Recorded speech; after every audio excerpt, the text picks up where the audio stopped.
घर संसार या आपल्या मराठी यूट्यूब चॅनलवरती तुम्हा सर्वांचं पुन्हा एकदा खूप मनापासून स्वागत। तर दररोज तर आपण आपल्या घरामध्ये देवपूजा करत असतो, पण आजच्या व्हिडिओमध्ये मी पंचोपचारी पद्धतीने रोजची देवपूजा कशी करायची हे दाखवलेलं आहे। तर पंचोपचारी म्हणजे काय? तर पंचोपचारी म्हणजे 5 उपचारांनी केलेली पूजा। त्यामध्ये गंध, पुष्प, धूप, दीप आणि नैवेद्य हे 5 उपचार वापरून मी रोजची पूजा कशी करायची हे या व्हिडिओमध्ये दाखवलेलं आहे। तर त्यासाठी व्हिडिओ स्किप न करता शेवटपर्यंत नक्की पहा। पण त्याआधी तुम्ही जर माझ्या चॅनलवरती नवीन असाल तर सबस्क्राईब करायला विसरू नका। तर त्याआधी आपण देवपूजेचे काही नियम पाहूया आणि मग लगेच आपल्या व्हिडिओला सुरुवात करूया।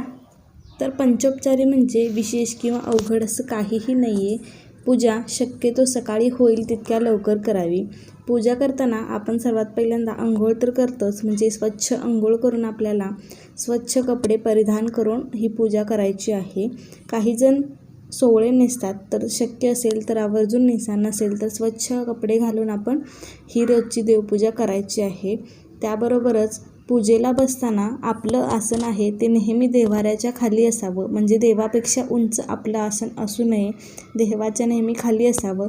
जमिनीवरती बसून पूजा करू नये। पूजेला बसताना पाठ घ्यावा।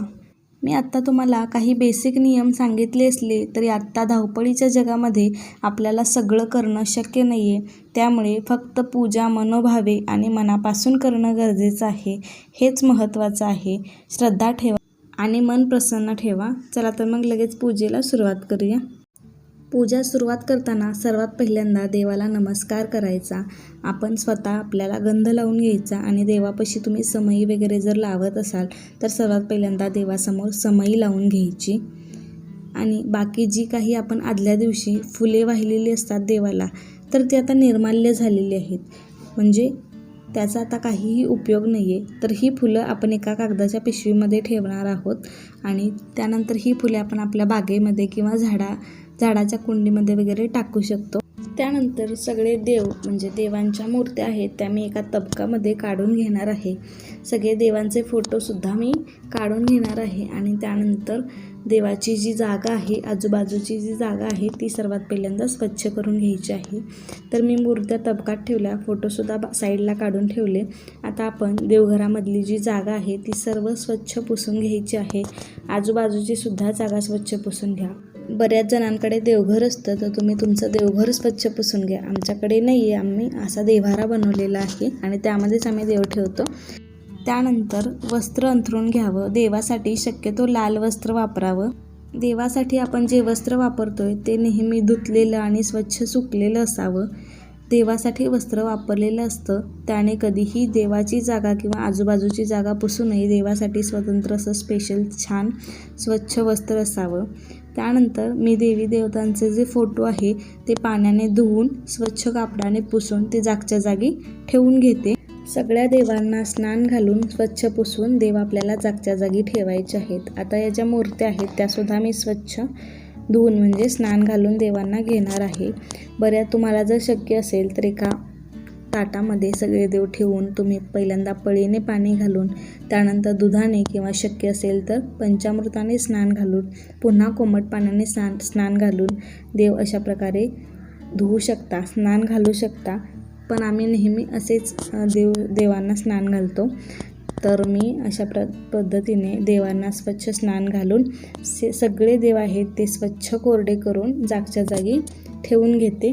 त्याचबरोबर देव पुसण्यासाठी आपण जे वस्त्र वापरतोय ते सुद्धा वेगळं असावं। आजूबाजूची जी जागा पुसतोय ते वस्त्र वापरलेलंच देवाला पुसण्यासाठी वापरू नयेत। तसेच आपल्या सगळ्यांकडे अन्नपूर्णा माता असते, तर ही अन्नपूर्णा देवीची मूर्ती आहे ती नेहमी तांदळात ठेवावी। मी प्लेटमध्ये नवीन तांदूळ घेतले, त्यावरती हळदी कुंकू टाकलं आणि अन्नपूर्णा मातेची स्थापना केलेली आहे। तर आता आपल्या पूजेतला पहिला उपचार म्हणजे गंध। तर आता हल्लीकडे सहानेवरती चंदन उगाळतात आणि तो गंध देवाला लावतात, किंवा हल्ली रेडीमेडसुद्धा गंध बाजारात मिळतं, ते सुद्धा सगळ्या देवांना लावलं तरीसुद्धा चालतं। मी गंध लावून घेतलेला आहे सगळ्या देवांना। तर आपल्या देवघरामध्ये गणपतीची मूर्ती किंवा मूर्ती देवता ज्या देवी मूर्ती आहेत त्यांना सगळ्यांना हळदी कुंकूसुद्धा लावून घ्यायचं। त्यानंतर आपल्या पूजेतला दुसरा उपचार म्हणजे पुष्प। तर इथे बघा मी पूजेसाठी काही ताजी फुलं घेतलेली आहेत सर्वात पहिल्यांदा जर तुम्ही पत्री म्हणजे दुर्वा, बेलपत्र जर घेतलं असेल तर सर्वात पहिल्यांदा आपल्याला पत्री वाहायच्या आहेत. इथे मी गणपतीला दुर्वा वाहून घेतले आहेत आणि त्यानंतर बाकीच्या देवांना आहेत ते मी फुलं वाहून घेत आहे. गणपतीला लाल फूल आवडतं. जर तुम्ही बेलपत्र घेतलं असेल, तुळस घेतली असेल, तुमच्याकडे शंकराची पिंड असेल तर शंकराच्या पिंडीवरती बेलपत्र वाहा, विष्णूला तुळस वाहा, पांढरी फुलं बरंच शंकराला आवडतात तर पांढरी फुलं वाहा. तर अशा प्रकारे आपण प्रत्येक देवाला वेगवेगळी फुलं आवडतात. आपण जी फुलं देवाला वाहतो ती फुलं कधी कळा नसाव्यात, फुलं सुकलेली नसावीत, फुलं पायदळी झालेली म्हणजे खाली जमिनीवर पडलेली नसावीत, फुले नेहमी ताजी असावीत, सुगंधी असावीत. हीच फुलं देवाला आवडतात. आता सभोवताली मी रांगोळी काढून घेतली. नेहमी दररोज एक छोटीशी का होईना देवाऱ्यावरती रांगोळी नक्की काढा. त्यावरती मात्र हळदी कुंकू टाकायला विसरू नका. आता आपल्या पूजेतला तिसरा उपचार म्हणजे धूप. धूप म्हणजे अगरबत्ती. देवाला नेहमी लावताना 2 अगरबत्त्या लावाव्यात. अगरबत्ती लावल्यानंतर देवाऱ्यावरती 3दा ओवाळून आपल्याला ही अगरबत्ती आपल्या अगरबत्तीच्या स्टँडमध्ये लावायची आहे. अगरबत्ती लावल्यानंतर घरातील वातावरण आहे ते मांगल्य होतं, प्रसन्न होतं, खूप छान आणि शांत वाटतं, अगदी प्रसन्न वाटतं, पूजा झाल्यासारखं वाटतं. त्यामुळे आपण अगरबत्ती लावत असतो. आणि पूजेतला चौथा उपचार म्हणजे दीप. दीप म्हणजे थोडक्यात आरती किंवा निरांजन. देवाला दिवा लावताना नेहमी तुपाचा असावा. निरांजन लावलं की ते तबकामध्ये ठेवावं. तबकामध्ये ठेवल्यानंतर थोड्याशा अक्षता आणि कुंकू, हळद कुंकूसुद्धा ठेवावं आणि मग ती देवाला निरांजन ओवाळावं.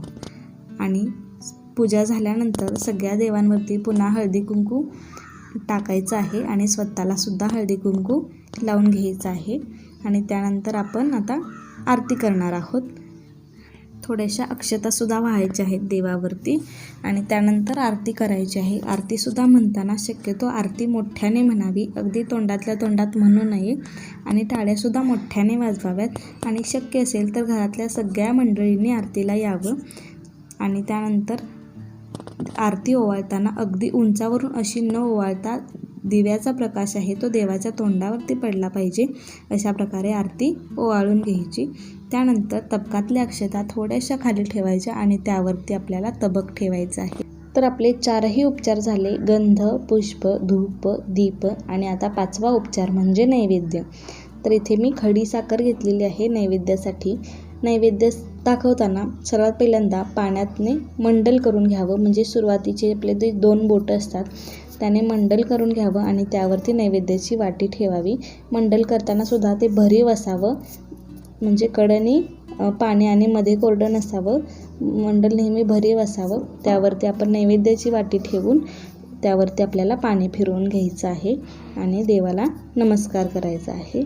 जर तुम्हाला रोज स्वयंपाक केलेला नैवेद्य दाखवणं शक्य असेल तर देवाला आवर्जून दाखवावा. पण आता हल्लीच्या धावपळीच्या जगामध्ये आपल्याला ते होत नाही.